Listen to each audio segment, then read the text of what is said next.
마태복음 24장 1절 예수께서 성전에서 나와서 가실 때에 제자들이 성전 건물들을 가리켜 보이려고 나아오니 대답하여 가라사대 너희가 이 모든 것을 보지 못하느냐 내가 진실로 너희에게 이르노니 돌 하나도 돌 위에 남지 않고 다 무너뜨리우리라. 성전을 무너뜨리겠다는 예수의 예언이 담겨 있습니다.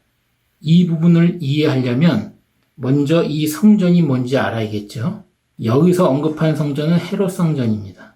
이방인인 헤롯이 오랜 기간 동안 지은 성전이에요. BC 20년부터 AD 64년까지 무너진 스룹바벨 성전을 증축하면서 규모를 엄청나게 키웠습니다. 이 공사 기간만 봐도 어마어마하다는 걸 알 수가 있죠. 이 헤롯이 유대인이 아니고 에돔 지역, 이 로마인들은 이 에돔 지역을 이두메라고 그랬어요. 이 에돔 지역을 통치하던 안티파테르의 아들이 바로 이 헤롯 대왕입니다. 예수가 베들레헴에서 태어났을 당시의 왕인 헤롯 왕, 분봉왕 헤롯 말고 분봉왕 헤롯은 이 헤롯 대왕의 또 아들이죠. 이 안티파테르의 아들이 성전을 짓기 시작해가지고 완공한 게 AD 64년. 이것이 헤롯 성전인데 예수가 3일 만에 이것을 허물어 버리겠다는 거예요. 그 얘기를 했을 때가 46년간 지었다고 성경에 나오니까 계산을 하면 AD 한 27년 정도 되죠. 이게 맞다면 이 성전 파괴 예언을 이해하려면 이 성전이 있던 자리를 이해해야 합니다. 이 성전이 있던 자리가 예전에 아브라함이 모리아산에서 이삭을 번제로 드리려고 했을 때에 번제로 드리려고 했던 그 자리에 솔로몬 성전을 지은 거죠. 솔로몬 성전을 지었는데 이것이 우상 숭배로 인해서 파괴되고 그리고 바벨론으로 끌려가죠. 느부갓네살. 성경에는 느부갓네살, 일반인들은 네부카드네자르 2세라고 그러죠. 네부카드네자르 2세. 바벨론의 느부갓네살에 의해서 솔로몬 성전이 파괴가 되죠. 왜 파괴가 되냐면 솔로몬 시대에 하나님의 은혜를 받아서 성전을 지었는데 솔로몬이 이 성전에서 맞은편에 있는 감람산에다가 우상의 산당을 짓습니다. 여기에 등장하는 게 몰렉, 밀곰이라고 그러죠. 몰렉과 그모스 산당, 그리고 바알 산당 이런 거를 지어요. 감람산 남쪽 봉우리에다가. 그래서 지금 이스라엘 백성들은 이 남쪽 봉우리를 멸망의 산이라고 그러죠. 솔로몬이 나이 먹어서 첩을 300명 두고 후궁을 700명을 두는데 이 여자들을 위해서 감람산에다가 몰렉과 그모스와 바알 산당을 지어요. 그래서 이 솔로몬 성전이 파괴가 되는 겁니다. 바벨론에 의해서 하나님의 심판을 받고 그리고 나서 지은 게 바로 스룹바벨 성전이에요. 어디다가? 바로 이 솔로몬 성전이 지은 자리가 예수 그리스도를 상징하는 이삭을 번제로 드렸던 그곳에다가 지었는데 파괴가 되고 나서 70년 뒤에 스룹바벨 성전이 세워집니다. BC 586년인데 BC 516년. 이 스룹바벨도 나중에 이 헬라 제국, 이 헬라 제국은 알렉산더가 우리가 보통 알렉산더 대왕이라고 하죠. 이 알렉산더가 헬라 제국을 만들고 이 알렉산더에는 4명의 장군이 있는데 이 4명의 장군이 알렉산더가 죽고 나서 각각의 나라를 만들거든요. 지금의 시리아 지역, 이라크 지역, 이란까지 장악한 지역이 있는데 나라 이름이 시리아예요. 성경에는 수리아라고 나오고 세계사에는 셀류쿠스 왕조가 들어섭니다. 이 수리아의 셀류쿠스 왕조 8번째 왕인 안티오쿠스 4세 에피파네스. 이 왕이 유대 지역을 헬라 지역으로 만들기 위해서 스룹바벨 성전에다가 제우스 신상을 짓습니다. 제우스는 태양신 바알, 바벨론의 바알에서 나온 거라고 그랬죠. 이게 그리스로 가면 제우스가 되는 겁니다. 스룹바벨 성전에 이 바알의 우상이 세워졌으니 당연히 또 파괴가 되겠죠. BC 63년에 로마에 의해서 스룹바벨 성전도 파괴가 돼요.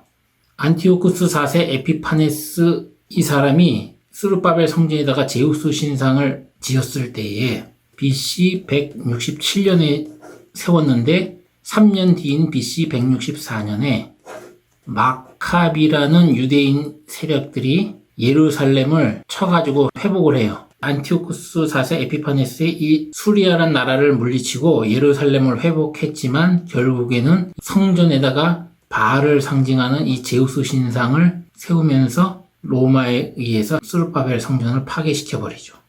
마카비 세력이 세운 왕조가 하스모니안 왕조거든요. 100년 정도 갔어요. 100년. 164년에 저거해서 BC 63년에 멸망했으니까. 이때 하스모니안 왕조를 멸망시키는데 로마에 큰 도움을 준 게 바로 에돔 이두메를 통치하고 있던 안티파테르라는 사람입니다. 이 안티파테르라는 사람의 아들이 바로 성경에 나오죠. 헤롯 대왕이고 이때에 유대인의 환심을 사기 위해서 헤롯 성전을 만들죠. 그러나 이방인이 만든 겁니다. 예수 그리스도가 오기 전에 이방인이 만들었으니까 당연히 이것도 성전이 파괴가 될 수밖에 없죠. 예수가 예루살렘 성에 입성해서 하나님께 기도해야 할 성전이 장사치들의 장사하는 장소가 되니까 다 뒤집어 엎어버린 겁니다. 이 부분에 대해서는 제가 나중에 바이블 스토리에서 성소정결의 비밀, 성전과 성소정결의 비밀이라는 제목으로 따로 보다 구체적으로 근거를 대가지고 이야기를 하겠습니다. 성전 파괴 예언을 잠깐 정리하자면 하나님이 모리아산에서 이삭을 번제로 드리라고 했을 때에 아브라함은 하나님이 모리아산에서 이삭을 부활시킬 것을 믿음으로 알고 이삭을 번제로 드리려고 했죠.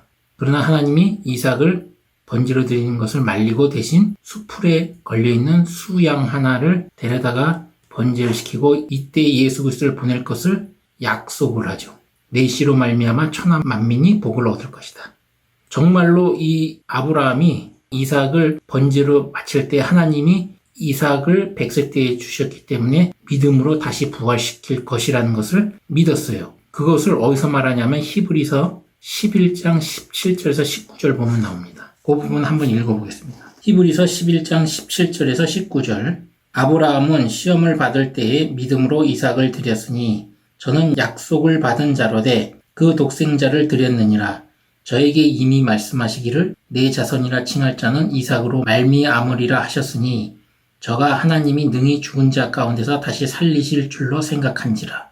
비유컨대 죽은 자 가운데서 도로 받은 것이니라. 아브라함은 이삭을 번제로 드릴 때 히브리서 11장 17절에서 19절에 나온 것처럼 여호와 하나님이 내가 이삭을 번제로 하나님의 명령에 따라 죽였어도 다시 부활시킬 거라는 것을 믿음으로 믿었다는 겁니다.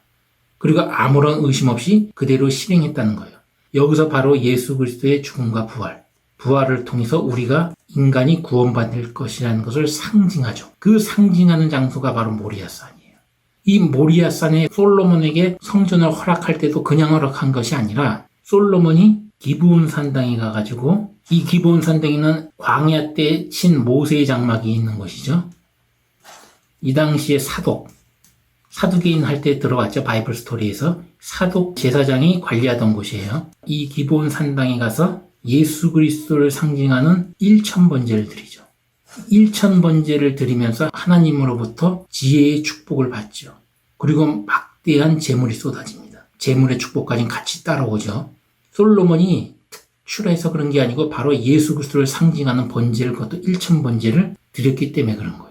막대한 물질적인 복도 내려오고 지혜도 내려오지만 결국에는 그 물질로 인해서 나이 먹어서 여자로 인해 타락을 하게 되죠. 솔로몬이.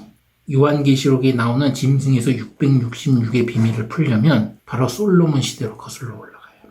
반드시 이 짐승에서 666의 비밀을 풀려면 솔로몬 시대로 가서 솔로몬이 어떻게 먼저 예수 그리스도를 상징하는 번제를 드리고 하나님의 은혜를 받았는지, 그리고 그 뒤에 따라오는 물질적인 축복과 여자로 인해서 타락하게 되고 배신하게 되어 결국에는 솔로몬 성전이 철저하게 파괴되고 이스라엘이 두 개의 나라로 북이스라엘과 남유다로 갈라져서 결국은 망하게 되는 그런 지경에 오는 출발점이 솔로몬이 되는데 바로 이 606의 짐승의 수의 비밀도 여기서 나온다는 거. 요한계시록 666에서도 결국은 그냥 짐승이 나오는 게 아니라 다 보면 거기서 예수의 은혜를 받은 자들 중에서 나온다는 것을 우리가 알아야 되는 겁니다.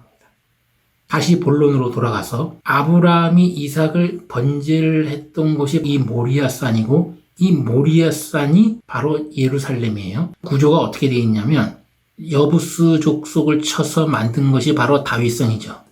이 다윗성을 다른 말로 시온성이라고 했죠. 이 시온성 바로 위에가 모리아산이에요. 모리아산. 여기다가 솔로몬 성전을 지은 거예요. 그리고 요 다윗성 왼쪽에 시온산이 있고 요 밑에가 흰놈 골짜기가 있어요. 죽음의 골짜기라 하는 흰놈 골짜기. 여기도 우상 숭배한 산당이 있죠. 그모스. 이 몰렉하고 비슷해요. 그모스, 몰렉, 바알의 산당이 있는 지역이에요. 이 흰놈 골짜기에도. 어쨌든 이 시온산이 있고 골고다 언덕, 예수가 십자가에 못 박혀 죽으셨다고 상징하는 것이 바로 이 모리아산 근처인 이쪽에 골고다 언덕, 지금 성묘교회라고 지어진 곳 한 군데하고 또 이 바깥쪽으로 조금 더 나가서 정원묘지라고 해가지고 두 군데 중에서 골고다 언덕으로 추정하고 있어요. 이거는 로마 제국 시대의 황제가 명령해서 찾아낸 것이고 여기는 나중에 영국군 장교가 이 근처에 보니까 해골처럼 생긴 지형이 있어서 이것을 추정으로 여기서 찾았어요. 근데 어느 곳인지는 추정을 할 뿐 정확한 것은 모르지만 아브라함이 이삭을 번제로 드렸던 거기와 아주 가까운 곳에 있습니다. 이렇게 해서 이 전체가 몇 차례 증축을 통해 가지고 이게 예루살렘 성이 돼요. 예루살렘 성이고 여기에 또 기드론 골짜기라고 있는데 그 기드론 골짜기가 있고 바로 이쪽에 감람산이 있어요. 이 감람산 정상에서 여기서 바라보면 맞은편에 성전이 바로 보입니다. 그래서 이 감람산에서 예수가 재림의 장소로 십자가 못 박혀 죽으시고 부활한 뒤에 승천한 장소도 되고 마지막 잡혀 죽이시기 전까지 여기서 기도하다가 감람산에 포함된 겟세마네 동산에서 체포돼서 끌려가죠. 그리고 이 감람산 위에다가 산당을 짓고 우상숭배, 몰렉과 그모스, 바알의 산당을 지어서 결국은 솔로몬 성전이 멸망하게 되는 거죠. 이런 모리아산에다가 솔로몬 성전을 지었는데 예수 그리스도가 십자가에 못 박혀 죽으실 곳 거기다 성전을 지었는데 자꾸 우상 숭배를 하는 거예요. 그래서 솔로몬 성전이 파괴. 스룹바벨 성전을 또 거기다 지었더니 바알을 상징하는 제우스 산당을 지어서 파괴. 그리고 이방인인 헤롯을 거기다 헤롯 성전 또 증축을 해서 파괴하면서 결국에는 그 뒤에는 어떻게 해요? 예수 그리스도의 십자가의 피에 흘려 죽으심을 믿는 자마다 사람 마음이 성전이 됩니다. 그 뒤로는. 그리고 그 안에 있던 언약궤는 어디론가 온데간데 없어요. 지금 찾아도 없어요. 근데 나중에 요한계시록에 보니까 하늘이 열리고 하늘에 증거장막 성전이 열리고 거기에 하나님의 언약궤가 있습니다. 이 언약궤를 찾으려는 노력이 많이 있는데 모세의 돌판이 있는 언약궤를 못 찾습니다. 이러한 우상숭배, 성전을 세우니까 우상숭배하고 성전을 세우니까 우상숭배하고 파괴되고 이런 과정을 통해서 예수 그리스도는 아예 성전을 없애버리는 거예요.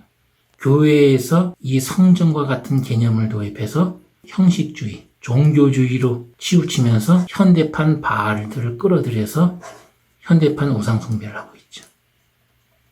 원래 현대 교회에서는 목사가 말씀을 통해서 성도를 살리는 것, 이거 외에는 없어야 돼요. 그리고 기도하고 딱 두 가지. 그런데 그 생명의 말씀이 없고 사라지고 난 자리에는 형식주의와 종교주의가 판치고 그 안에는 예수 그리스도의 십자가의 피의 은혜가 없습니다. 마지막 때에 다시는 그런 일이 벌어지지 않도록 하늘의 증거 장막 성전을 열고 거기 하나님의 언약궤가 있고 오직 예수 그리스도의 피의 은혜로 옷을 씻은 흰 세마포 입은 자들과 14만 4천으로 예표되는 자들이 시온산에 서기 위해서 예수 그리스도가 재림해 오시는 겁니다. 마태복음 24장 3절에서 31절까지 재림의 징조에 대해서 이야기를 나눠보겠습니다. 3절 예수께서 감람산 위에 앉으셨을 때에 제자들이 종용히 와서 가로되 우리에게 이르소서 어느 때에 이런 일이 있겠사오며 또 주의 임하심과 세상 끝에는 무슨 징조가 있사오리이까. 예수께서 대답하여 가라사대 너희가 사람의 미혹을 받지 않도록 주의하라. 많은 사람이 내 이름으로 와서 이르되 나는 그리스도라 하여 많은 사람을 미혹해 하리라. 난리와 난리 소문을 듣겠으나 너희는 삼가 두려워 말라. 이런 일이 있어야 하되 끝은 아니니라. 민족이 민족을 나라가 나라를 대적하여 일어나겠고 처처의 기근과 지진이 있으리니 이 모든 것이 재난의 시작이니라. 그때에 사람들이 너희를 환난에 넘겨주겠으며 너희를 죽이리니 너희가 내 이름을 위하여 모든 민족에게 미움을 받으리라. 그때에 많은 사람이 시험에 빠져 서로 잡아주고 서로 미워하겠으며 거짓 선지자가 많이 일어나 많은 사람을 미혹하게 하겠으며 불법이 성함으로 많은 사람의 사랑이 식어지리라. 그러나 끝까지 견디는 자는 구원을 얻으리라. 이 천국 복음이 모든 민족에게 증거되기 위하여 온 세상에 전파되리니 그제야 끝이 오리라. 이 재림의 징조에 대해서 먼저 얘기하기 전에 우리가 알아야 될 것은 재림에 대한 말씀이 어느 시점을 얘기하는가, 과연 과거의 어느 시점 또는 미래의 어느 시점을 얘기하는지 이런 것들을 구별하기 위해서 마태복음, 마가복음, 누가복음에 나와 있는 똑같은 구절을 어떤 식으로 조금씩 다르게 표현했는데 그것을 비교하면서 읽어가면서 풀어내야 합니다. 그래야 정확히 알 수가 있어요. 먼저 성전 파괴 예언을 하고 감람산 위에 앉으셨을 때에 이렇게 나오는데 요 다른 복음에 보면 마가복음 13장 3절 예수께서 감람산에서 성전을 마주 대하여 앉으셨을 때에 감람산에서 성전을 마주 대하였다. 솔로몬 성전을 만들고 기드론 골짜기 이 맞은편에 감람산이 있는데 하나님의 거룩한 성전 맞은편에다가 바알과 몰렉과 그모스 이건 나중에 제가 따로 할게요. 바알은 이미 했으니까 태양신 바알을 참조하시고 몰렉은 암몬의 신이에요. 그모스는 모압의 신이고 롯의 큰 딸이 낳은 후손이 모압 족속이 되고 롯의 두 번째 딸이 낳은 자식이 암몬의 조상이 됩니다.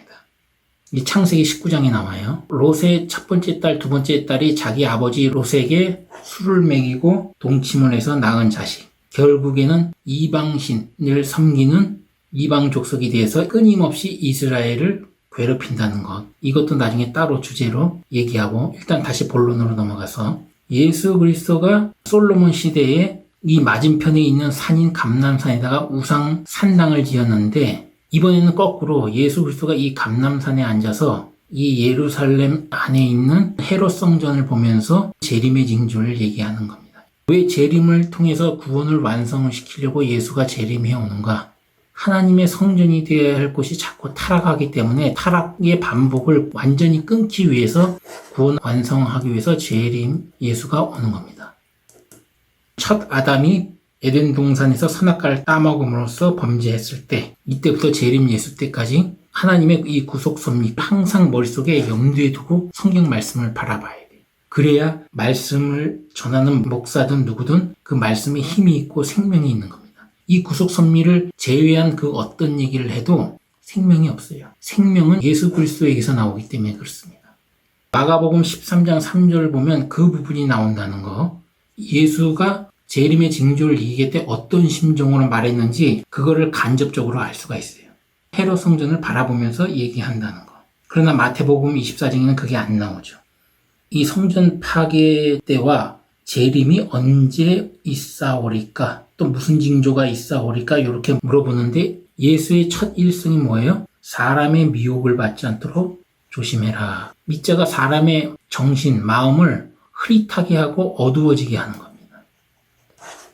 그래서 뭐가 진실인지 모르게 만드는 것을 홀린다 그러죠. 홀린다. 홀려가지고 사람의 마음을 흐릿하게 만들어서 어떤 게 진리인지 어떤 게 생명으로 가는 길인지 헷갈리게 만드는 거예요.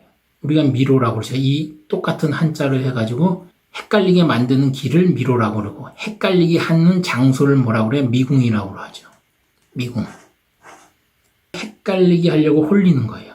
예수 그리스도의 십자가의 피의 은혜 외에 다른 것을 조금씩 추가해가지고 많은 사람들을 타락시키고 영적으로 타락시켜서 구원에 이르지 못하게 한다는 거예요. 재림의 징조에 대해서 말한 첫 말씀 한마디가 사람의 미혹을 받지 않도록 주의하라. 5절에 뭐라고 그래요? 예수의 이름으로 와서 자기가 그리스도라 하여 많은 사람을 미혹해 한다고 그러죠. 지금도 많은 사람이 예수를 빙자해서 하나님의 말씀을 풀어내면서 자신이 다른 보혜사로 하면서 또는 자신이 예수라고 하면서 심지어 어떤 사람은 자기가 하나님이라고 하면서 사람들을 미혹시키죠. 한번 거기에 미혹되면 끌려가요. 그리고 여기에 구원이 있다고 생각하고 쫓아가게 돼 있습니다. 근데 이러한 미혹을 조심하라는 거예요. 우리의 구원은 어디에 있어요? 딱 하나. 예수 그리스도가 십자가에 못 박혀 죽으시고 3일 만에 부활한 이것을 믿기만 하면 됩니다. 이것을 마음으로 받아들이기만 하면 돼요. 그 외에 그 어떤 것도 필요 없습니다. 그런데 말씀을 통해서 잘 풀어준다고 하면서 자기 자신을 다른 예수, 다른 보혜사, 심지어 하나님이라고 하는 자에게서는 거기가 죽을 자리로 알고 빠져나오셔야 합니다. 도망가셔야 합니다. 지금 그 얘기를 하는 거예요. 예수 이름으로 와서 나는 그리스도라 하여 메시아. 그리스도는 헬라어고 히브리어로는 메시아라고 하죠. 그리스도라는 말은 뭐예요? 기름 부음을 받은 자. 이것도 바이블 스토리에서 했어요. 메시아와 그리스도에서. 기름 부음 받은 자는 제사장. 간략하게 얘기하겠습니다. 왕, 선지자. 이들에게 뭐를 부어요? 관유를 붓습니다. 예수 그리스도의 십자가에 못 박혀 죽으심과 부활을 상징하고 이 관유 간략하게 정리할게요. 예수 그리스도의 죽음과 부활을 통해서 인간을 구원하고 이 관유에 들어가는 게 뭐죠? 감람유죠. 이 감람이라는 것은 재림과 관련되어 있는데 예수 그리스도의 십자가에 못 박혀 그 말씀을 중심으로 해서 재림 때 오실 재림 예수의 증거의 말씀, 그때 오는 새로운 행동, 이런 것들을 하나하나 증거하는 이런 증거의 말씀까지 하나로 합쳐진 것을 관유라는 형태로 제사장, 왕, 선지자에게 기름을 붓는 거예요. 누군가가 재림에 대해서 얘기하면서 자기 자신을 예수, 하나님, 다른 보혜사 하면 벗어나야 되고, 재림 예수는 스스로 재림 때에 자기가 직접 하늘에서 구름 타고 내려오셔서 증명을 하게 될 겁니다.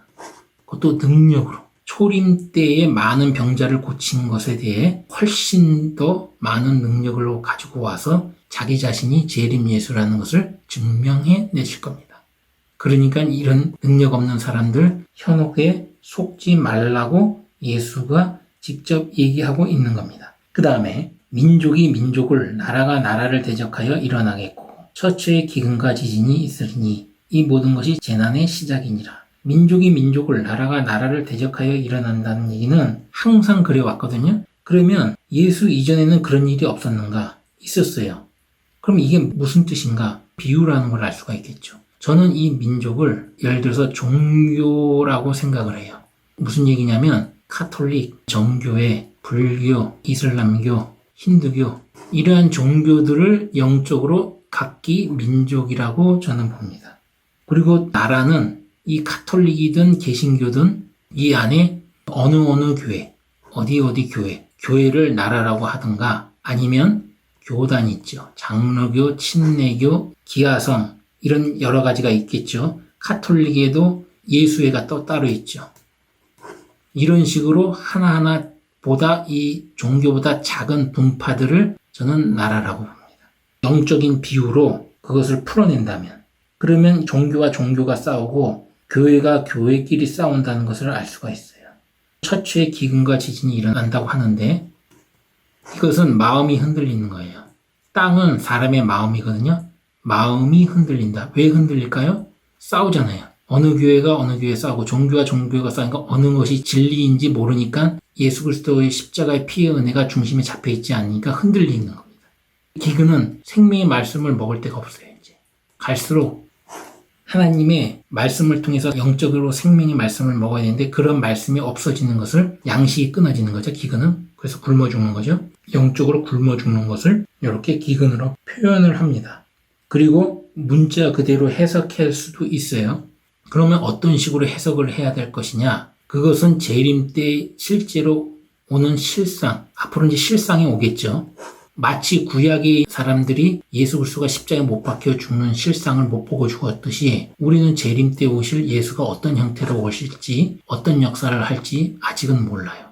이런 것들을 과연 비유적으로 이렇게 처처의 기근과 지진이 있다. 민족이 민족을, 나라가 나라를 친다. 이런 것을 문자적으로 해석할 것인가, 비유적으로 해석할 것인가는 그때 직접 와서 겪어보면서 봐야 돼요.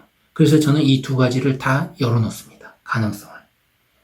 그때에 사람들이 너희를 환란에 넘겨주겠으며 너희를 죽이리니 너희가 내 이름을 위하여 모든 민족에게 미움을 받으리라. 10절 그때에 많은 사람이 시험에 빠져 서로 잡아주고 서로 미워하겠으며 마태복음 24장 9절에서 10절까지는 다른 구절을 보면 이미 온 걸로 알 수가 있어요. 어디를 읽어보냐면 누가복음 21장 12절에서 19절까지 읽어보겠습니다. 이 모든 일 전에 내 이름을 인하여 너희에게 손을 대어 핍박하며 회당과 옥에 넘겨주며 임금과 관장들 앞에 끌어가려니와 이런 일이 벌어졌죠. 예수 그리스도 사후에 죽으시고 부활한 이후에 감람산에서 승천한 이후에 예수의 제자들 관원에게 끌려가고 임금에게 끌려가서 증거가 됐죠. 누가복음 21장 13절 이 일이 도리어 너에게 증거가 되리라. 이미 실현이 됐죠. 14절 그러므로 너희는 변명할 것을 미리 연구치 않기로 결심하라. 내가 너희의 모든 대적이 능히 대항하거나 변박할 수 없는 구제와 지혜를 너희에게 주리라. 심지어 부모와 형제와 친척과 벗이 너희를 넘겨주어 너희 중에 몇을 죽이게 하겠고 또 너희가 내 이름을 인하여 예수의 이름을 인하여 모든 사람에게 미움을 받을 것이나 너희 머리털 하나도 상치 아니하리라. 너희의 인내로 너희 영혼을 얻으리라. 사도행전에 이런 얘기가 나오죠. 이루어졌어요. 그리고 교회사를 보면 나옵니다. 로마 때 기독교가 국교로 승인되기 전에 많은 기독교인들이 그렇게 죽었고 중세시대 때 카톨릭에 의해서 개신교들이 많이 죽임을 당했죠. 마녀사냥 당하면서. 그런데 그때 이루어졌는데 과연 재림 때도 똑같은 일이 벌어지겠는가?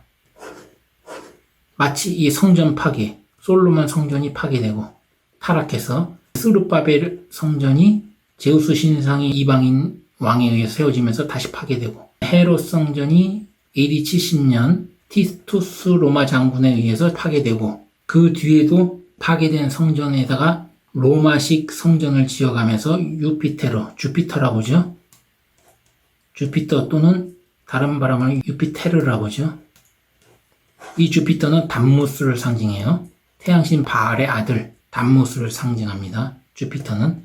그리고 아폴로는 바알을 상징하고 전부 다 태양신 바알과 관련되어 있어요. 바벨론지고. 그래서 요한계시록에 바벨론 제국에 대해서 나오는 겁니다. 다시 본론으로 돌아가서 예수를 믿는 사람들이 핍박을 받고 죽임을 당하거나 죽였는데도 다시 살아나고 상함을 안 받고 그런 것들이 이 말씀대로 이루어지거든요. 이 마태복음 24장을 예언을 볼 때는 과거에 그 사건이 이루어졌다 하더라도 재림 때 똑같은 사건이 다시 반복돼서 일어나는가 아닌가는 재림 때 가서 봐야 합니다. 재림에 관련된 구절을 볼 때는 해석이 여러 개로 나올 수 있고 이중적 의미라고 그러죠. 또는 다중적, 더 여러 의미가 숨겨져 있을 때는 다중적인 의미라고, 상징이라고 그러죠. 의미, 상징. 숨겨져 있는 거예요. 이런 가능성을 보고 읽어야 하는 겁니다. 마태복음에서 가장 해석하기가 까다로운 게 마태복음 24장이죠. 이 누가복음을 보면 이미 이루어졌어요. 예수로 인해서 죽임을 당하고 가족끼리도 죽이라고 넘겨준다는 얘기가 나오죠. 이건 이루었는데 재림 때도 똑같은 일이 이루어질지는 지켜봐야 된다. 이렇게 결론을 낼게요. 마태복음 24장 11절 거짓 선지자가 많이 일어나 많은 사람을 미혹하게 하겠으며 불법이 성함으로 많은 사람의 사랑이 식어지리라. 그리고 끝까지 견딘 자는 구원을 얻으리라. 계속 나오죠. 미혹을 조심해라. 거짓 선지자가 나와서 미혹을 하겠다. 그러면 거짓 선지자와 참 선지자를 구별하는 게 뭐예요? 그래서 오직 예수 그리스도의 십자가의 피의 은혜로 내가 죄사함을 받았고 나는 그것을 믿을 때 구원을 받는다. 이 믿음 하나입니다. 단순한 것 같지만 요거 하나만 가지고 여기에다 뭐 돈이나 어떤 교회 봉사나 종교 의식이나 이런 것을 자꾸 추가할 때 그 사람은 거짓 선지자가 될 수밖에 없어요. 이거 하나만 붙들고 가야 돼요. 이 세상에 그 어떤 것도 예수 그리스도의 십자가의 피의 은혜보다 큰 건 없어요. 하나님의 독생자 아들의 생명보다 큰 것은 없기 때문입니다. 봉사하고 헌금하고 이런 것을 자꾸 구원과 믿음과 결부시킬 때는 문제가 생기는 거예요.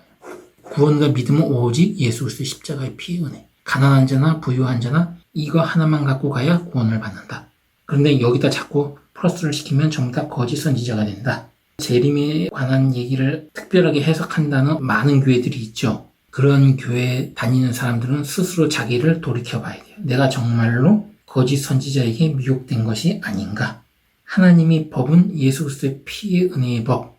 요거 하나인데 여기다 자꾸 성경에 없는 법, 불법을 자꾸 집어넣으니까 사람들의 사랑이 식는 거예요. 자꾸 율법처럼 마음에 부담이 되니까 짐이 짊어지니까 사랑이 나올 수가 없죠.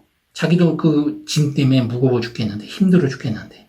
마태복음 24장 14절 이 천국 복음이 모든 민족에게 증거되기 위하여 온 세상에 전파되리니 그제야 끝이 오리라. 여기서도 민족은 문자 그대로 민족, 수많은 지구상에 있는 민족들에게 예수의 복음이 들어가야 된다. 예수 그리스도가 재림하기 위해서는 충분한 이방인의 구원의 숫자가 차야 돼요.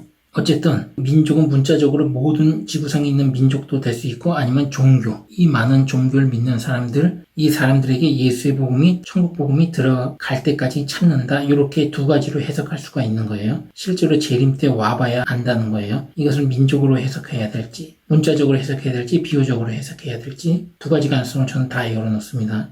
마태복음 24장 15절 그러므로 너희가 선지자 다니엘의 말한 바 멸망에 가증한 것이 거룩한 곳에 선 것을 보거든 읽는 자는 깨달을진저 그때에 유대에 있는 자들은 산으로 도망할지어다.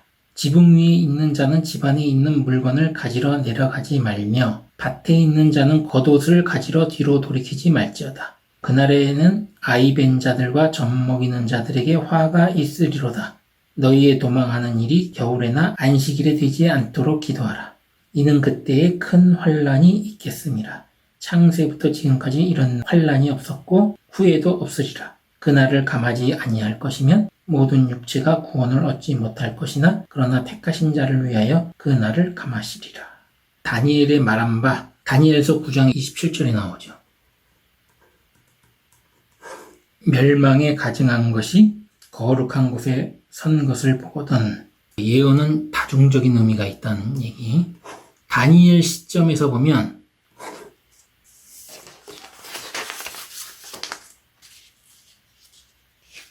멸망에 가증한 것이 거룩한 곳에 선 것을 보거든. 이것은 유명한 주석가들이 얘기한 것처럼 시리아 왕인 안티오쿠스 4세 에피파네스라고 볼 수가 있습니다. 다니엘은 바벨론으로 끌려간 시점이니까 이미 솔로몬 성전은 파괴가 된 상황이에요.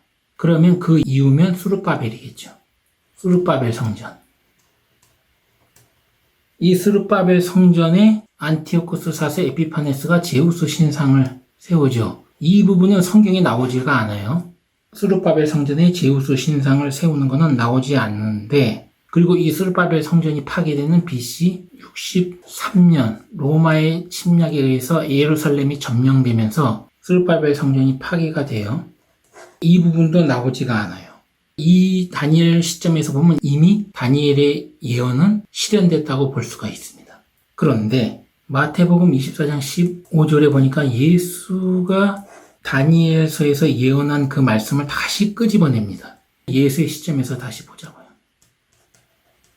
예수의 시점에서 보면 이미 스룹바벨 성전은 파괴가 되고 끝났습니다. 예수의 시대에는 헤롯 성전이죠. 예수가 말했을 시대에는 헤롯 성전은 아직 파괴가 되지 않은 상태예요. 이때 헤롯 성전에 멸망에 가증한 것이 섰느냐? 그건 없거든요. 헤롯 성전에 멸망에 가증한 것은 없고 장사치, 도적의 소굴로 바뀌었다고 예수 그리스도가 갈아 뒤집어 엎죠. 그러면서 이때 마태복음 23장에 얘기한 게 뭐예요? 바리새인들, 서기관들에게 화 있을 진저하면서 외식하는 그 행위에 대해서 예수 그리스도가 지적을 하죠. 멸망당할 것이라는 것을 얘기를 하죠. 멸망에 가증한 곳은 바로 이 바리새인과 서기관들이 마태복음 23장에 나온 것처럼 모세의 자리에 앉아서 천국에 가야 할 자도 자기들이 배나 죽을 자식으로 만든다고 그러죠. 철저하게 외식하고 회칠한 무덤이라고 하면서 멸망에 가증한 것이 이번에는 제우스 신상 이런 것이 아니고 바리새인 서기관들이 그 자리에 앉아 있는 겁니다. 이 헤롯 성전도 AD 70년 로마 장군 티투스에 의해서 파괴가 되죠. 예루살렘이 함락되고. 그리고 또 성경에 안 나오지만 AD 120년쯤 되나요? 이때에 주피터 신상이 세워져요. 예루살렘 성전에. 로마식으로 로마 황제가 세웠을 때에 세워집니다. 담무스를 상징하는 바벨론식으로 말하면 태양신 바알의 아들인 담무스, 태양의 화신. 이게 다른 이름인 주피터, 유피테르. 그런데 이 헤롯 성전이 파괴된 이후에는 초대교회가 들어서죠. 초대교회 이후에 로마 카톨릭으로 가고 카톨릭 교회가 둘로 나눠지죠. 나중에 동로마 교회는 정교회로. 이런 자리에 이번엔 모세의 자리가 아니고 예수의 자리에 앉아서 바벨론 제국의 바알, 상징하는 태양신 바알의 다른 형태의 이름만 바꿔서 이 바알을 예수로 바꿔가지고 어떤 태양신 때 로마 제국에서 진행됐던 그 의식들, 이런 것들을 그대로 가져와가지고 똑같이 가증하게 서 있죠. 또 로마 카톨릭의 문제를 지적하고 나온 개신교도 교회가 대형화되면서 목사가 교권을 추구하면서 교권주의자가 돼가지고 교회 권력을 교권이라고 해요.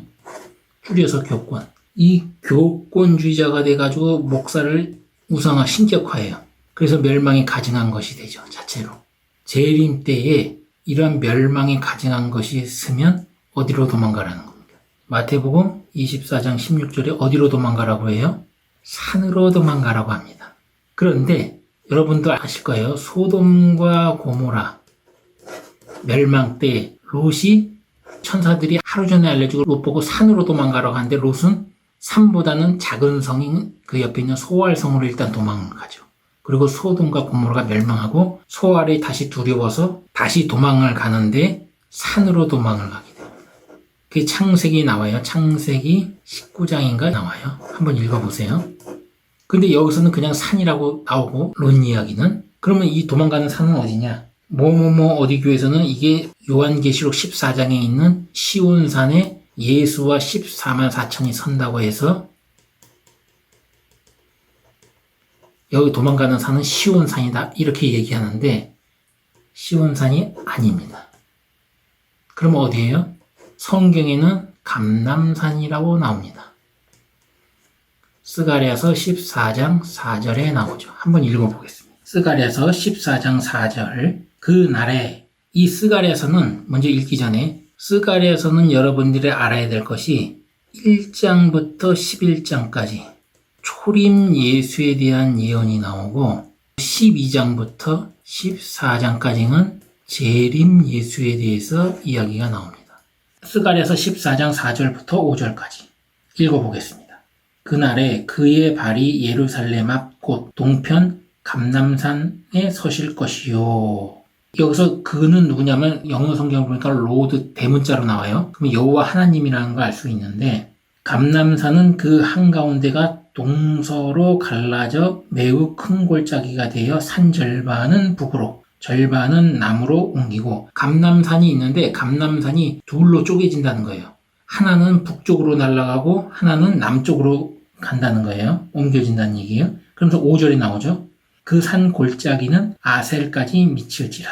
너희가 그 산 골짜기로 도망하되 유다 왕 우시야 때의 지진을 피하여 도망하던 것 같이 하리라. 우시야 때의 지진을 피해서 도망한 것처럼 감람산으로 도망가라. 그 산이 둘로 쪼개져서 골짜기를 만들 것이니 거기로 도망가라고 그러죠. 거기에 누가 있어요? 나의 하나님 여호와께서 임하실 것이요. 모든 거룩한 자가 주와 함께 하리라. 마태복음 24장 16절에 나오는 것은 도망가라는 산은 시온산이 아니고 어디다? 감람산이다. 그러면 우리가 이 감람산이 뭔지를 알아야겠죠. 감람산은 아까 얘기한 관유를 얘기했을 때 제가 뭐라고 설명했어요? 예수 그리스도의 십자가의 피의 은혜와 예수 그리스도가 십자가에 못 박혀 죽으시고 부활하셔서 인간을 죄에서 구원하시고 초림 예수 때 재림 예수 때 앞으로 되어질 일들 이런 것들 누군가 또 증거하겠죠. 이런 증거하는 말씀을 총체적으로 포함하는 말씀을 뭐라고 우리가 표현하냐면 감람유라고 합니다. 그리고 이런 말씀을 얘기하는 사람을 감람나무라고 하고 이 감람나무가 많은 곳이 바로 감람산이에요. 스가랴서에 나오지만 이 감람나무는 뭐예요? 여호와 앞에 기름 발리운 자로서 서 있는 자다. 기름 발림 무슨 기름이겠어요? 관유. 이 감람유가 뭔지 아시겠죠? 그래서 감람유는 항상 보면 이 재림과 관련되어서 나옵니다. 그리고 예수 그리스도의 피의 은혜, 예수 그리스도가 십자가에 못 박혀 죽으시고 부활하심으로써 인간이 구원받았다는 그것과 재림이 종합적으로 얘기할 때의 그것이 바로 감람입니다. 그것이 감람 기름이고 말씀이 그래서 우리가 감람 기름을 또 다른 표현을 할 때는 어쨌든 성령으로 표현을 하죠. 하나님의 영, 성령, 초림 예수 그리스도와 재림 예수를 동시에 말할 수 있는 사람만이 누가 되어 감람나무가 되고, 그 대표적인 두 사람이 재림 때 나오는데 그것이 바로 계시록이 나오는 두 증인이 될 거예요. 3년 반 동안 하나님이 능력을 줘서 재림 때에 예수 그리스도 오기 전에 앞서서 예표하는 두 사람이 두 증인이 될 것이고, 그 사람이 누군지는 몰라요. 재림 때 직접 가봐야 합니다. 마태복음 24장 16절에 나오는 산으로 도망가라. 이건 어디에요? 감람산이다. 감람산이다. 그렇게 아시면 됩니다. 17절 지붕 위에 있는 자는 집 안에 있는 물건을 가지러 내려가지 말고 밭에 있는 자는 겉옷을 가지러 뒤로 돌이키지 말지어다. 이 얘기를 내 임의대로 해석을 하면 안 돼요. 분명히 어딘가 성경에 보면 짝이 있을 거예요.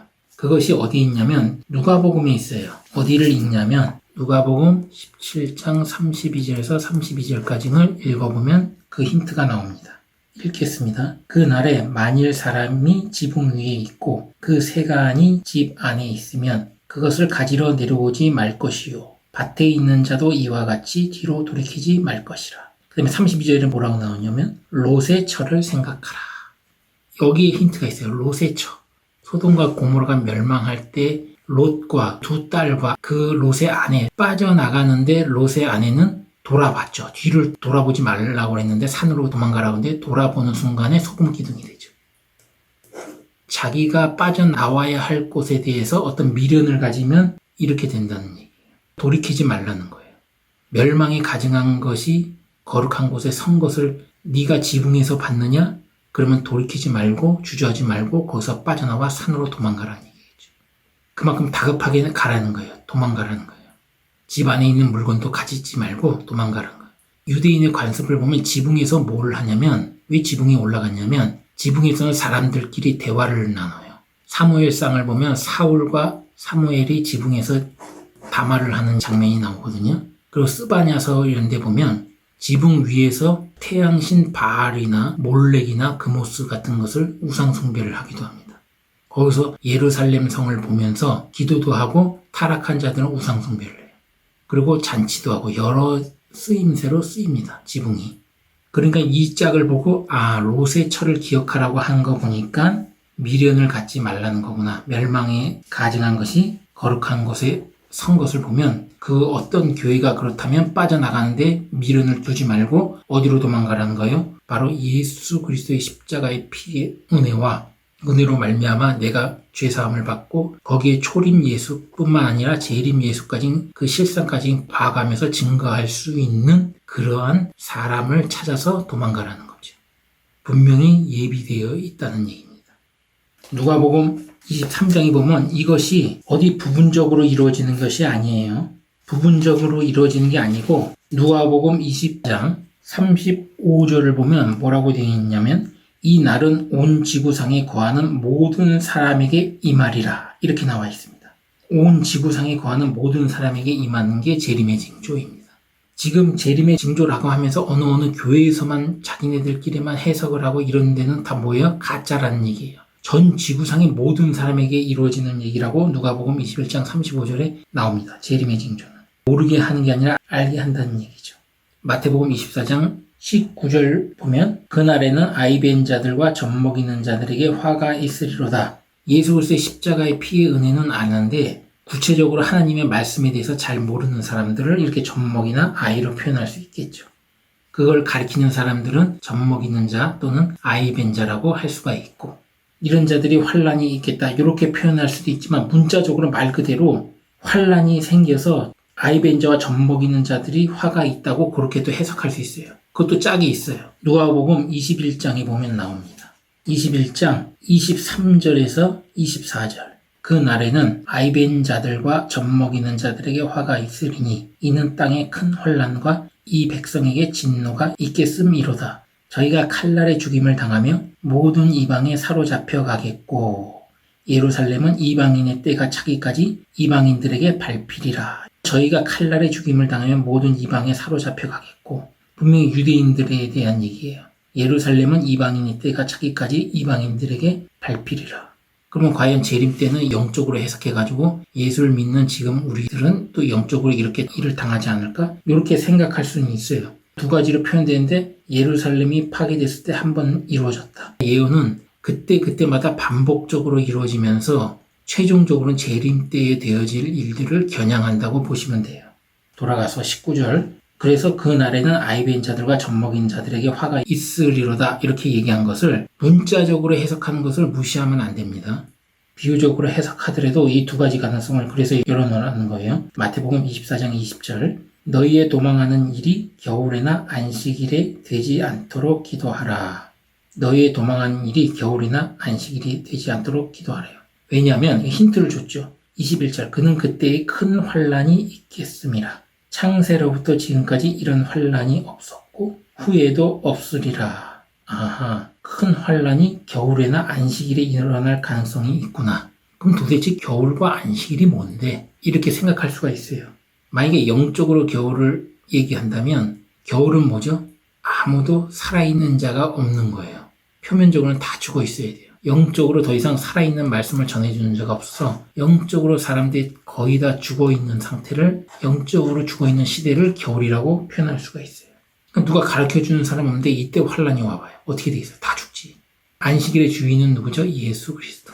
사도 바울은 안식일 지키는 걸로 폄하하지 말라고 그랬는데 이것을 곡해해가지고 봐라. 안식일은 지금도 지켜야 한다고 주장하는 사람들이 있죠. 안식일에 도망가지 말라는 것은 안식일을 조금만 1km 이상 가면 죄가 된다 하는 율법이 있어요. 그래서 환란이 되면 도망가지 못하고 다 죽습니다. 무거운 것을 얼마까지 들지 못하게 돼 있고 그런 것들이 있는데 문자적으로 해석하면 그렇게 되겠죠. 영적으로도 해석을 할 수 있겠죠.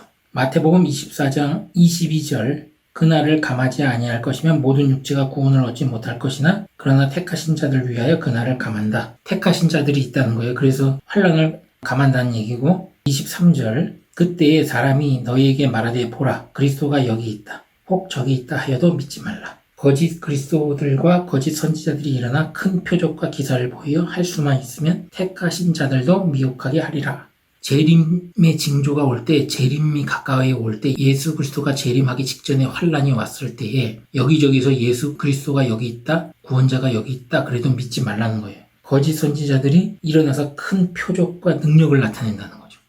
도대체 어떤 게 진짜고 어떤 게 가짜인지 어떻게 구별하느냐. 미혹되게 생겨난대요.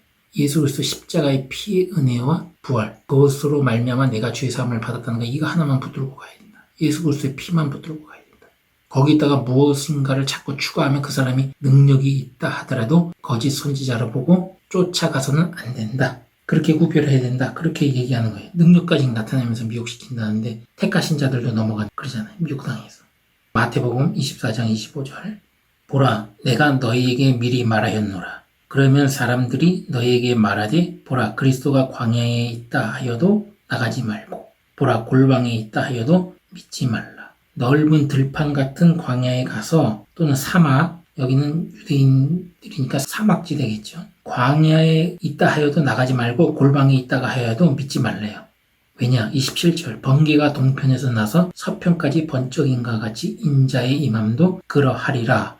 예수를 믿는 사람이나 안 믿는 사람이나 이렇게 재림 예수가 올 때는 누구나 볼 수 있다는 겁니다. 이것은 누가복음, 마가복음에도 똑같이 여러 군데를 비교해보면 나와 있어요. 이것은 어떤 비유적으로 해석할 수 있는 부분이 아니에요. 그냥 문자적으로 해석을 해야 돼요. 28절. 죽음이 있는 곳에는 독수리들이 보일지니라. 이 죽음을 킹 제임스 버전에서는 카커스라고 했어요. 카커스. 이렇게도 쓰고 카커스 이렇게 써요. 이거는 뜯어 먹어야 할 죽어있는 시체나 고기를 말합니다. 그냥 고기가 아니고 시체인데 누군가가 뜯어 먹어야 할 고기나 시체를 말해요.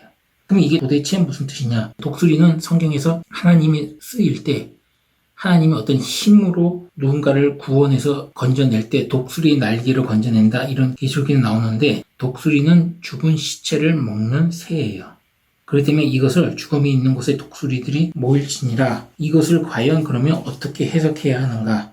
그것을 알기 위해서 어디를 읽냐면 에스겔서 39장 17절에서 20절 두 군데 읽겠습니다. 먼저 에스겔서부터. 에스겔서 39장 17절에서 20절. 너 인자야, 나 주 여호와가 말하노라. 너는 각종 새와 들의 각종 짐승에게 이르기를 너희는 모여오라. 내가 너희를 위한 잔치 곧 이스라엘 산 위에 예비한 큰 잔치로 너희는 사방에서 모여서 고기를 먹으며 피를 마실지어다. 너희가 용사의 고기를 먹으며 세상의 왕들의 피를 마시기를 바산의 살찐 짐승 곧 수양이나 어린 양이나 염소나 숫송아지를 먹듯 할지라. 내가 너희를 위하여 예비한 잔치의 기름을 너희가 배불리 먹으며 그 피를 쉬도록 마시되 내 상에서 말과 기병과 용사와 모든 군사를 배불리 먹을지니라 하라. 나 주 여호와의 말이니라. 이게 도대체 무슨 말인가? 그래서 한 구절 더 봐야 돼요. 여기 보면 이제 진위가 나와요.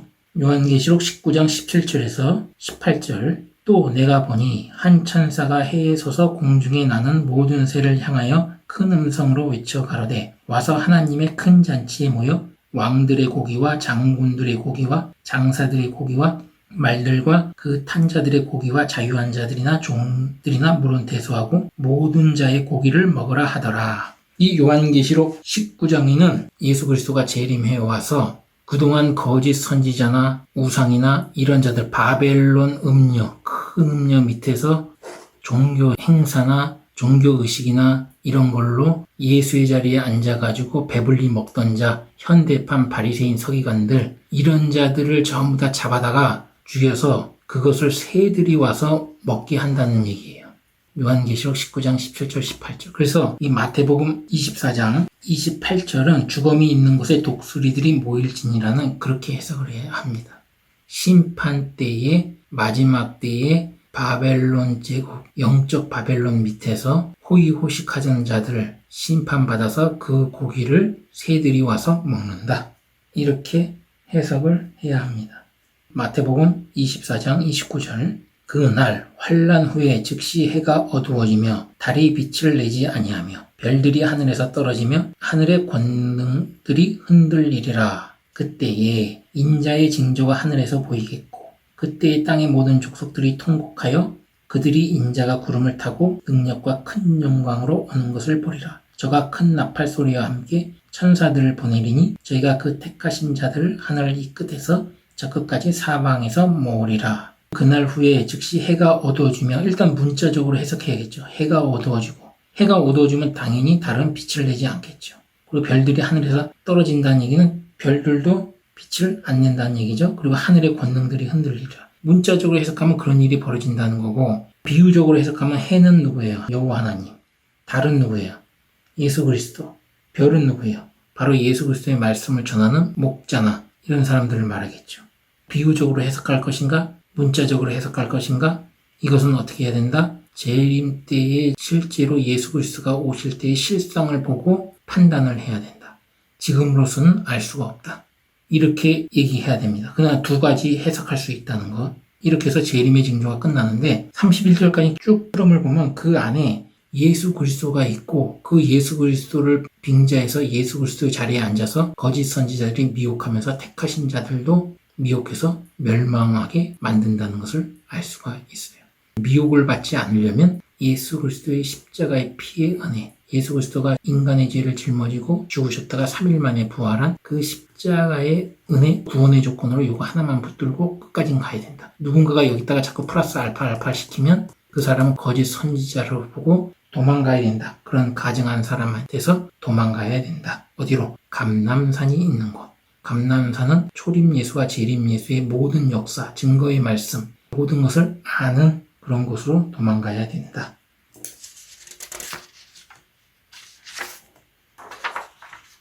마태복음 24장 32절에서 44절까지 재림의 시기에 대해서 나옵니다. 본문을 읽고 계속 이야기를 나눠보도록 하겠습니다. 마태복음 24장 32절. 무화과 나무의 비유를 배우라. 그 가지가 연하여지고 잎사귀를 내면 여름이 가까운 줄 아나니 이와 같이 너희도 이 모든 일을 보거든 인자가 가까이 곧 눈앞에 이른 줄 알라. 내가 진실로 너에게 말하노니 이 세대가 지나가기 전에 이 일이 다 이루리라. 천지는 없어지겠으나 내 말은 없어지지 아니하리라. 무화과 나무의 뜻을 알아야겠죠. 여러 번 바이블 스토리나 이런 데서 얘기했을 겁니다. 무화과 나무는 회개해야 하는 사람을 무화과 나무라고 얘기한다고 했습니다.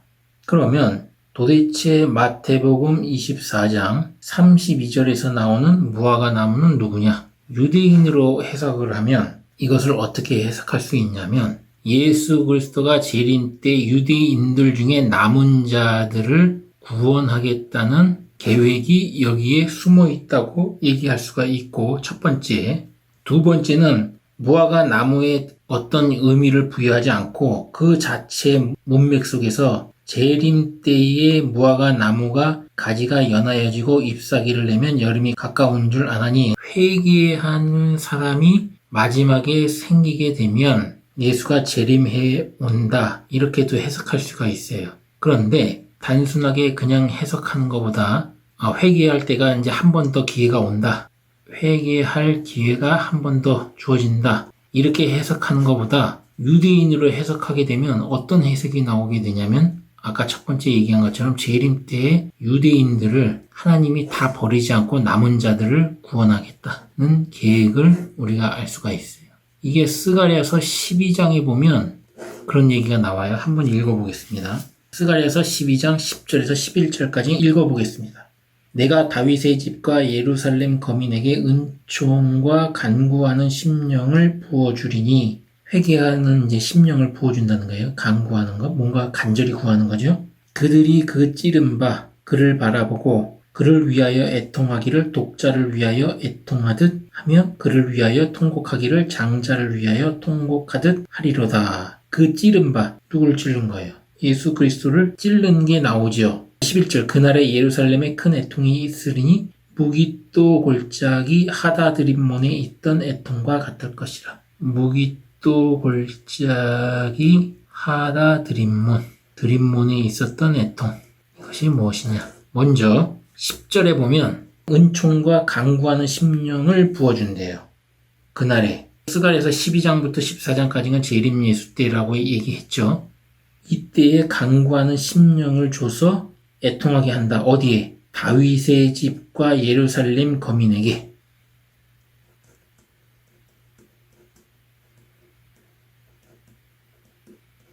예루살렘 거민, 이들에게 은총과 간구하는 심령을 부어준다는 거예요. 그러니까 재림 때 마지막에 이들에게 한 번 더 회개할 기회를 준다, 이렇게 해석이 가능한 겁니다. 원래 무화과 나무와 포도나무는 유대인, 이스라엘 백성으로 해석이 됩니다. 그런데 다윗의 집과 예루살렘 거민에게 회개할 기회를 주겠다고 스가랴서 12장 10절에 나와요.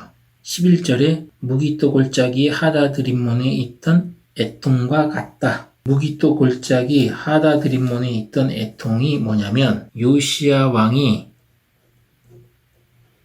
바벨론과 아수르가 전쟁을 할 때 전쟁에서 밀리는 아수르를 지원하기 위해서 애굽 왕 느고가 군사를 이끌고 가는데 요시야 왕이 중간에서 무깃도 골짜기 요새에서 가로막아서 못 가게 막습니다. 그 과정에서 애굽의 병사의 활에 맞아 죽고 이스라엘 백성들은 큰 애통을 하죠.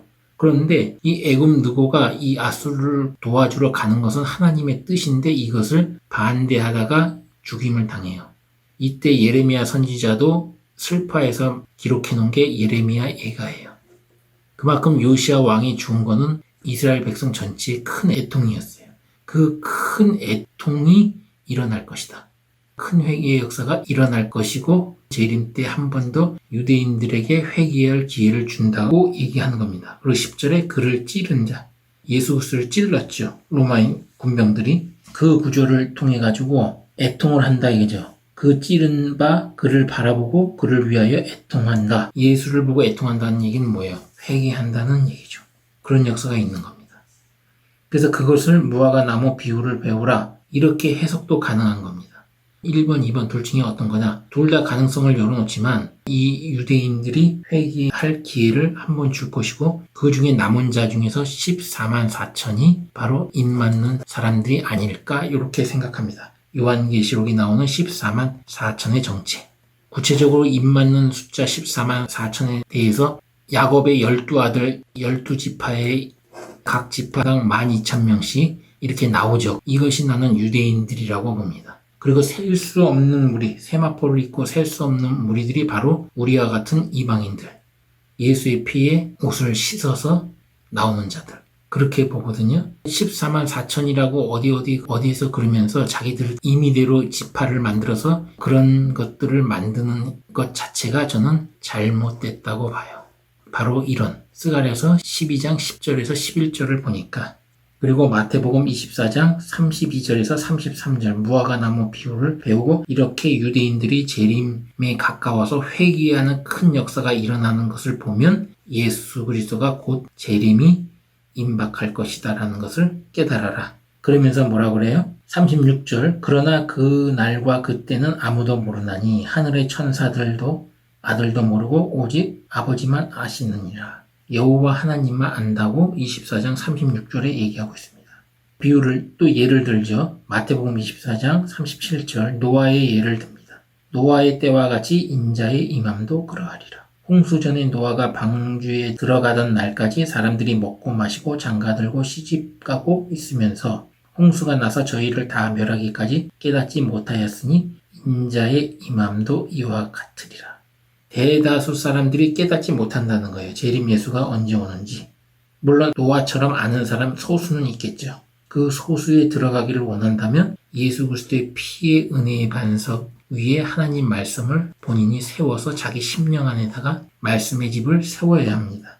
마태복음 24장 38절 홍수 전에 노아가 방주에 들어가던 날까지 사람들이 먹고 마시고 장가들고 시집가고 있으면서 노아의 얘기가 끝나면서 40절에 뭐라고 나오냐면 그때에 두 사람이 밭에 있음에 하나는 데려감을 당하고 하나는 버려둠을 당할 것이요 두 여자가 매를 갈고 있음에 하나는 데려감을 당하고 하나는 버려둠을 당할 것이라. 매를 간다는 얘기는 맷돌을 간다는 얘기예요. 매를 간다. 이 매는 맷돌이에요. 맷돌. 요즘 사람들은 이 맷돌이 뭔지 모를 겁니다. 두 개의 원형으로 된 밑에 맷돌 돌이 있고 여기에 손잡이가 있어서 이게 돌면 여기다가 구멍이 뚫려서 콩 같은 걸 넣으면 집 형태로 나오죠. 지금 믹서기로 돌리니까 이런 걸 모를 수가 있어요. 이거를 매라고 해요. 매를 간다 이렇게 얘기합니다. 마태복음 24장 40절에서 41절에 이게 혹시 숨은 뜻이 뭐 있나? 누가복음, 마가복음을 보니까 똑같아요. 그래서 그냥 그대로 있는 대로 받아들이면 됩니다. 다만 이것이 휴거다 하면서 환란 전에 있다. 환란 전에 휴거가 날 것이다. 아니면 환란 후에 바로 이런 휴거가 날 것이다. 이렇게 주장하는데 이 형태가 휴거의 형태가 될지 사람이 변화해서 순식간에 사라질지는 그때 실상이 와서 봐야 알겠다. 이렇게 결론을 낼게요. 그리고 환란 전인지 후인지는 그때 가서 봐야 한다. 성경 이 문맥을 보면 어떤 구절을 보면 환란 후로 기록된 것처럼 보이는데 또 다른 구절을 보면 환란 전인지 아니면 그걸 도저히 알 수가 없어요. 환란 전인지 환란 후에 이런 현상을 나타난지 또 이 형태가 휴거인지 아니면 변화돼서 누군가가 데리고 가는 형태인지 그거는 모르겠다. 아직은. 재림 때가 되어야 확실히 알겠다. 이렇게 신중하게 결론을 낼게요. 이 부분에 대해서는. 해석을 하고 마태복음 24장 42절 그러므로 깨어있으라. 어느 날에 너희 주가 임할는지 너희가 알지 못함이라. 너희도 아는 바니 만일 집 주인이 도적이 어느 경점에 올 줄 알았다면 깨어있어 그 집을 뚫지 못하게 하였으리라. 이러므로 너희도 예비하고 있으라. 생각지 않은 때에 인자가 오리라. 미리 준비하라는데 예비라는 건 미리 준비하라는 얘기죠. 미리 준비해라. 근데 도대체 어떻게 미리 준비하느냐? 이 미리 준비하는 행위는 천국에 갈 수 있는 겉옷, 이 겉옷을 입는 건데 이 겉옷을 뭐예요? 계시록에 보니까 예수의 어린 양의 피로 씻어야 된다. 예수 그리스도의 십자가의 죽으심과 부활로 말미암아 내 죄에 사함받은 예수 그리스도의 피의 은혜에 하나님의 이 구속 섭리의 계획이라는 축을 만들고 틀을 만들고 거기에 성경에 나와 있는 모든 말씀을 초림 예수와 재림 예수에다가 관점을 맞추고 여기에다 맞춰 나가면서 자기 마음속에 하나님의 말씀을 이렇게 조직해 나가야 된다. 세워야 한다. 바로 이 초림 예수와 이 재림 예수에 대한 말씀을 이렇게 조직해 나가는 것 자체가 뭐다? 관유다. 예수 그리스도의 십자가의 피의 은혜, 그것이 바로 감람류가 된다. 이것을 가진 자는 감람나무가 될 수 있다. 물론 요한계시록에 나오는 두 증인은 될 수가 없어요. 그것은 이제 누가 될지는 재림 때 와봐야 알 수가 있고, 이렇게 예비하라, 준비하라는 것은 깨어서 하나님의 말씀을 깨닫고 미리 가지고 있어라. 이렇게 정리하겠습니다. 그리고 아까 스가랴 12장 11절에 보면 이 무기또의 골짜기가 바로 요한계시록 16장 16절에 나오는 아마게돈입니다. 이 무기또의 골짜기가. 원래 이 무기또의 골짜기를 히브리어로 하르 무기또라고 하거든요. 이 하르가 언덕이란 뜻인데 우리는 이걸 무기또 골짜기라고 해석했어요. 하르 무기또를 헬라어로 얘기하면 뭐라고 그러냐면 하르 마게돈 이렇게 얘기해요. 하르 마게돈. 요것을 바로 헬라어로 음역을 한 게 하르가 아로 바뀌어서 아마겟돈이 된 겁니다. 최후의 전쟁하는 것. 다시 본론으로 돌아가서 예수 그리스도가 재림을 언제 할지 아무도 모르기 때문에 미리 이렇게 깨어서 준비해라. 그런데 제가 예전에 얘기했죠. 바이블 스토리 2300주야 성소 정결의 비밀. 이때 이것을 가지고 얘기했을 거예요. 예수 그리스도 재림 시기는 정확히 몇 년도 초막절 때다. 이렇게 얘기했습니다. 마태복음 24장 45절부터 51절까지 지혜 있는 종과 악한 종 얘기가 나와요. 지혜 있는 종과 악한 종 읽어보면서 계속 이야기를 진행해 보겠습니다. 45절 충성되고 지혜 있는 종이 되어 주인에게 그 집 사람들을 맡아 때를 따라 양식을 나눠줄 자가 누구뇨? 주인이 올 때 그 종이 이렇게 하는 것을 보면 그 종이 복이 있으리로다. 내가 진실로 너에게 이르노니 주인이 그 모든 소유를 저에게 맡기리라. 충성되고 지혜 있는 종이 때를 따라 양식을 나눠준다. 때를 따라 양식을 나눠준대요. 이게 무슨 뜻일까? 초림 때는 초림에 걸맞는 말씀이 있겠죠. 예수 그리스도의 십자가의 피의 은혜에 대해서 중심으로 얘기해야겠죠. 그러면 재림 때는 예수 그리스도의 피의 은혜 그것의 중심이 된 말씀에다가 성경에 기록되지 않은 자들이 와서 성경을 얘기하면서 어떤 일들이 벌어질 겁니다. 이런 벌어진 일들을 뭐라고 그래요? 우리는 실상이라고 하죠. 이 실상을 성경의 말씀에 맞춰서 증거하는 말씀이 나올 겁니다. 이 말씀을 재림 때가 가까이 오면 그 때에 걸맞게 맞는 양식을 말씀을 전해줄 수 있는 종은 지혜로운 종이고 이런 자는 복이 있다는 거고 예수 그리스도는 이런 자에게 주인의 모든 것을 맡긴다고 얘기하고 있는 것입니다. 소유를 다 맡긴다는 거예요. 주인의 소유를. 그리고 48절부터 이제 악한 종 얘기가 나오죠. 읽어보겠습니다. 만일 그 악한 종이 마음에 생각하기를 주인이 더디 오리라 하여 동무들을 때리며 술 친구들로 더불어 먹고 마시게 되면 생각지 않은 날 알지 못하는 시간에 그 종의 주인이 이르러 어미 때리고 외식하는 자에 받는 율에 처하리니 거기서 슬피 울며 이를 갈미 있으리라.